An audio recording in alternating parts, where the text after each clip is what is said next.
Hola, ¿cómo están? Hoy es 4 de septiembre de 2022. Voy a compartir un testimonio sobre la elección de último minuto. Le voy a poner como título. Una de las cosas que disfruto es de predicar. Creo que Jesús, en su misericordia, me ha dado, le vamos a decir, el don de que cuando explico algo, el resto lo entiende. Es una facilidad que simplemente surge, no es algo que lo planifique. Y en su tiempo Jesús me empezó a llamar a predicar en distintas iglesias.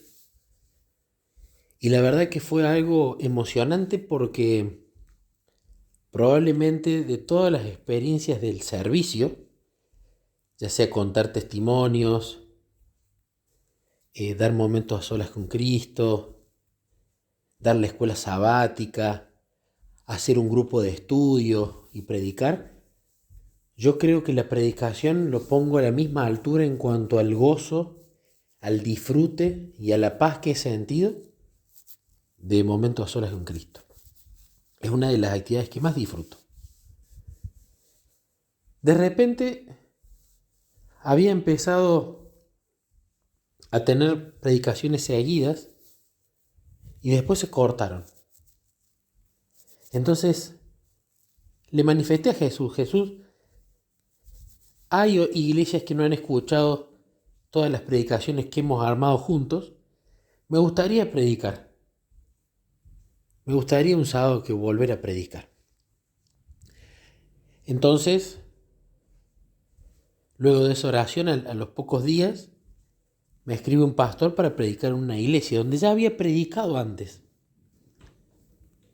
Y me escribe el pastor de mi iglesia para que le pase un cronograma de los sábados que yo podría predicar en las iglesias del distrito, en cuáles de ellas.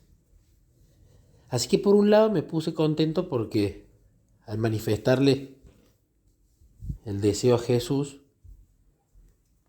Jesús proveyó.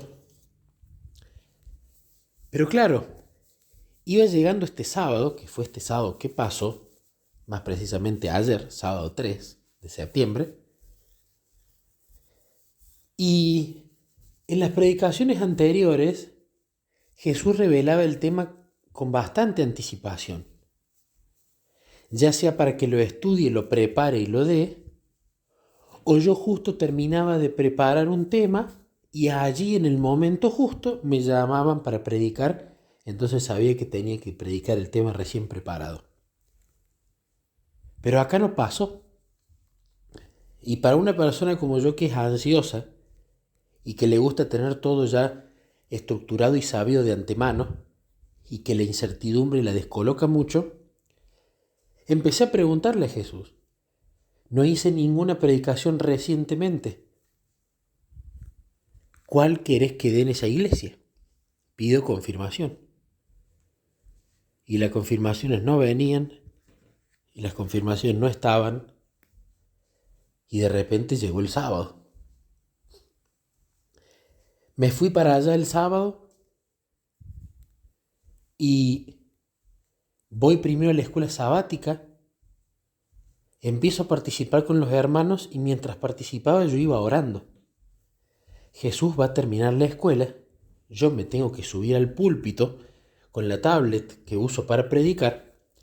Ya tenía los dos documentos, los esqueletos de los dos sermones que creía importantes predicar allí y que tenía en oración cuál tenía que ser, pero no sabía aún todavía. Y si bien no estaba nervioso, estaba muy atento y vigilante para poder saber qué indicios me iba a dar Jesús de cuál tenía que ser el sermón correcto.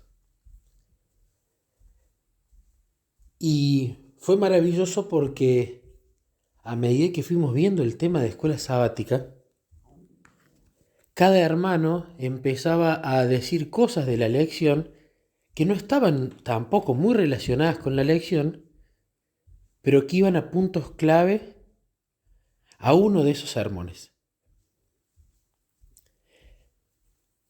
que era un sermón sobre el método devocional. Y empezó un hermano, tiró una frase, esa frase toca mi corazón y digo, esto está en este sermón.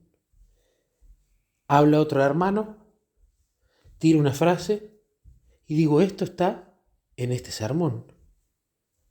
Habla luego una hermana y hace como una especie de descargo de lo que creía que la iglesia necesitaba, y nuevamente ese contenido estaba en ese sermón. Entonces empezaba a ver que se iba despejando la niebla e iba discerniendo un poquito más la luz en cuanto a qué sermón quería que predique Jesús. Y luego, cuando empecé a predicar, recordé que yo en esa iglesia era la segunda vez que estaba predicando. Y la primera vez que estaba predicando, había predicado otro sermón y venía una parte práctica en ese sermón. Pero como se me estaba haciendo largo, esa parte práctica como que no fue explicada en súper profundidad. Si bien cuando terminé hubieron hermanos que me agradecieron, me dijeron que iban a ponerlo en práctica, que les sirvió saber cosas que no estaban haciendo, etcétera, etcétera. Yo salí de la iglesia como en una especie de sabor amargo, porque le decía a Jesús que pensaba que para que el sermón no se haga tan largo, yo me había acelerado en la parte práctica y que era la importante, y que no estaba contento. Y justamente el sermón que ahora tenía que predicar era toda esa parte práctica, pero mucho más amplificada, mucho más detallada, mucho más explicada en profundidad, con muchos textos de la Biblia, del espíritu de profecía y algunos testimonios personales que encauzaban un poco más el cómo llegué a esa búsqueda de ese tema en particular. Así que, ¿a cuántas personas le sirvió? Solamente Dios lo sabe. Pero esta fue la primera vez en la cual no tengo el sermón sabido que voy a predicar de antemano, y que Dios, muchas veces, que es un Dios del último minuto, me revelaba la predicación correcta prácticamente a minutos de subirme al púlpito. Lo que me pone contento es que no estuve nervioso. Un Nicolás más antiguo hubiese estado transpirando, con ganas de ir al baño, porque yo psicosomatizo por el estómago cuando estoy nervioso, y hubiera estado aterrado de no tener ya todo planificado. Pero si bien quería saber qué tenía que predicar, creo que gracias a Dios pude descansar en Él y entender que Él me ama y que simplemente quería probar mi confianza en cuanto a que antes de yo subirme a ese púlpito y empezar a hablar, Él me iba a indicar cuál de los sermones que yo tenía ya preparados iba a ser.